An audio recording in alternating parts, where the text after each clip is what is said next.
안녕하세요. 자유교회 이진우 목사가 보내드리는 아침 묵상입니다. 오늘도 예수 그리스도의 향기를 내는 복된 하루가 되시길 바랍니다. 6월 25일 목요일 아침 묵상입니다. 오늘은 나는 그리스도가 아니라 라는 제목으로 요한복음 1장 19절로 20절의 말씀 묵상합니다.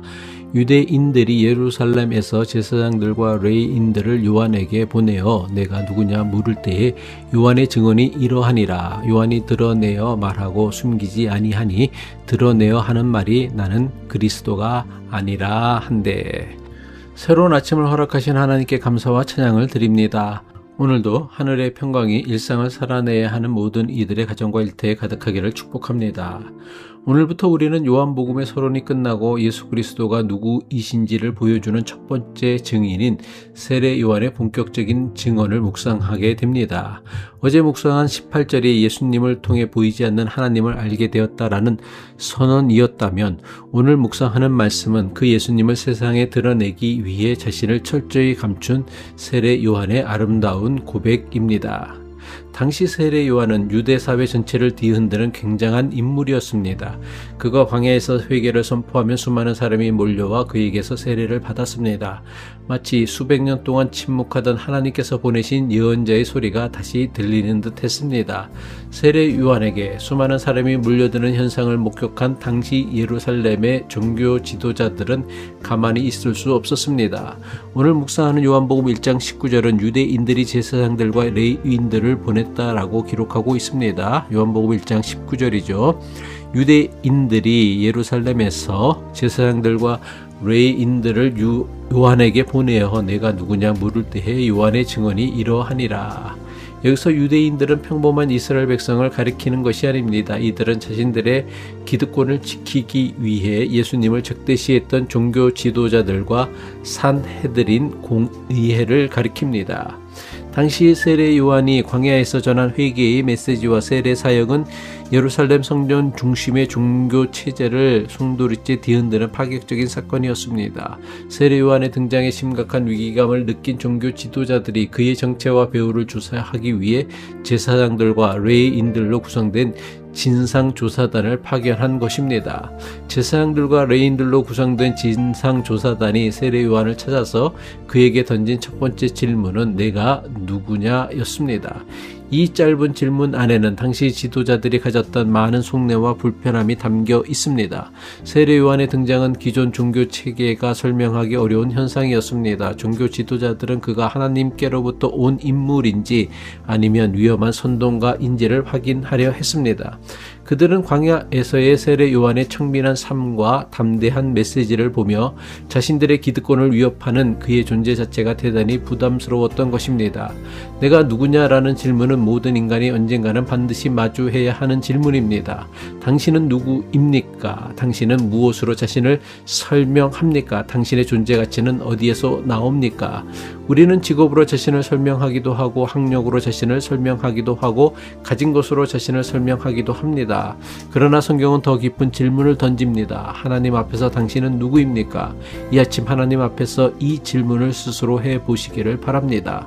내가 누구냐라는 제사장들과 레위인들의 질문에 세례 요한은 조금 더 머뭇거리거나 망설이지 않고 당당하게 대답합니다. 요한복음은 세례 요한이 드러내어 말하고 숨기지 아니하니 드러내어 하는 말이 나는 그리스도가 아니라 라고 대답했다고 기록하고 있습니다.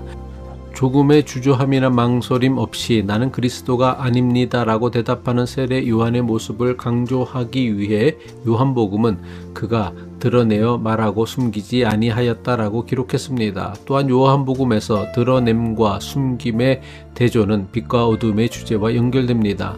세례 요한이 드러내어 말했다는 것은 그가 진리의 편에 선 증인임을 보여주는 요한복음의 특별한 표현입니다. 그렇다면 세례 요한은 왜 이렇게 단호하게 자신은 그리스도가 아니라는 것을 강조하며 대답한 것일까요? 당시 너무나 많은 사람이 세례 요한을 구약 성경에서 예언한 장차 오실 메시아 메시아라고 생각하고 믿었기 때문입니다. 세례 요한은 자신이 그리스도가 아니었기에 아니라고 단호하게 말했지만 사실 이것은 쉬운 일이 아닙니다. 사람들은 되게 자신을 크게 보이고 싶어 합니다. 조금 인정받으면 더 인정받고 싶고 조금 영향력이 생기면 더 큰 영향력을 원합니다. 그러나 세례 요한은 사람들의 기대를 이용하지 않았습니다. 그는 자신을 포장하지 않았습니다. 자신에게 집중되는 스포트라이트를 붙잡지 않았습니다. 그 빛을 온전히 예수님께만 돌렸습니다. 자신이 아닌 예수 그리스도만을 드러내는 세례 요한의 모습은 오늘 우리에게 중요한 영적 도전을 줍니다. 참된 신앙인은 자신을 드러내는 사람이 아니라 예수 그리스도를 드러내는 사람이어야 합니다. 우리가 해야 할 일은 세상을 구원하는 것이 아니라 예수님을 가리키는 것입니다.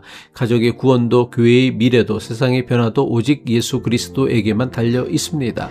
달이 스스로 빛나지 않고 태양의 빛을 반사하듯 그리스도인은 자기의 빛으로 사는 사람이 아니라 예수님의 빛을 비추는 사람입니다.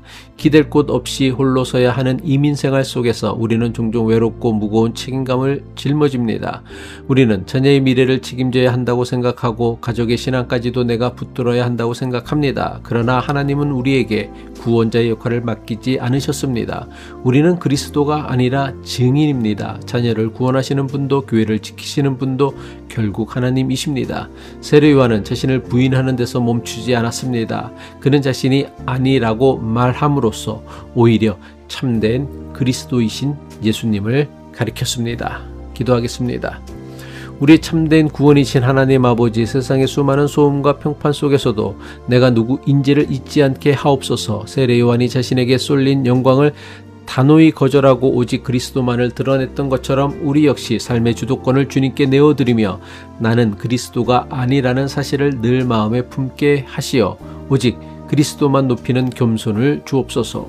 이민생활의 거친 광야 속에서 내 나라를 세우려는 욕망을 내려놓고 오직 주님의 나라와 의를 구하는 신실한 하나님 나라의 증인 되게 하옵소서. 우리의 유일한 메시아 되시는 예수 그리스도의 이름으로 기도합니다.